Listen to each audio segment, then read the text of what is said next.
আমার স্ক্রিনে যে ছবিটা দেখতে পাচ্ছেন আপনারা, একটা মেয়ে বাচ্চা কোলে নিয়ে দাঁড়িয়ে আছে আর একটা দুধ পান করছে কোন এক বৃদ্ধ লোক। ওই বৃদ্ধ লোকটাই এই মেয়েটির বাবা। মেয়ে হয়ে কেন বাবাকে দুধ পান করাচ্ছে, এই গল্পটা যখন আমি পড়লাম অবাক হয়ে গেলাম এবং কষ্টও পেলাম।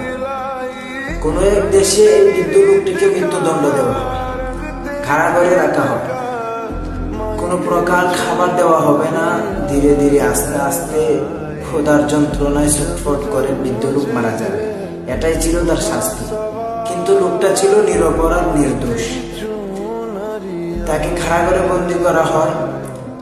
কিন্তু প্রতিদিন এই মেয়েটি তার বাবাকে দেখার জন্য কারাগারে আসতো, কিন্তু কোনো প্রকার খাবার নিয়ে ঢুকতে পারত না, এক ফোঁটা পানিও না।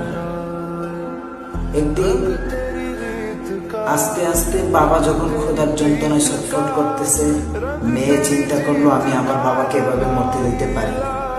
আমার বাবা আমার সামনে ক্ষুধার জ্বালায় ছটফট করে মৃত্যুবরণ করবে, এটা হতে পারে না। মেয়ে চিন্তা করলো কি করা যায়।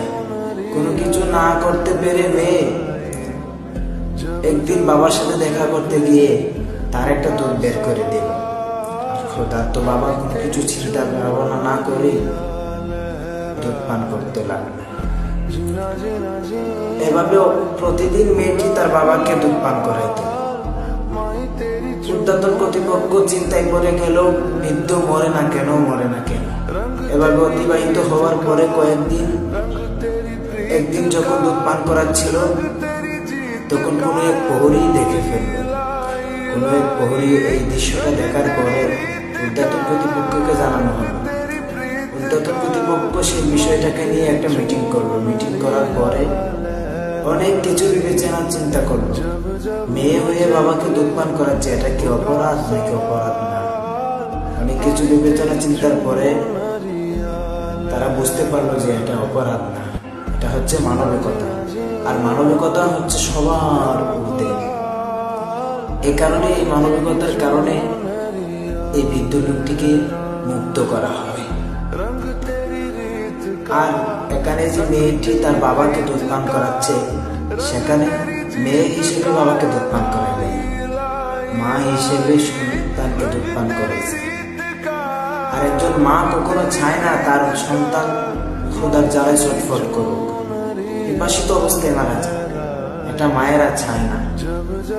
আসলে মায়েরা আমাদের সামনে বিভিন্ন রূপে আসে, কখনো মা রূপে আসে, কখনো সন্তান রূপে আসে, কখনো বউ রূপে আসে। তাই আমাদের সকলে উচিত মেয়েদেরকে সম্মান করা, মেয়ে হিসেবে না, মা হিসেবে। ধন্যবাদ।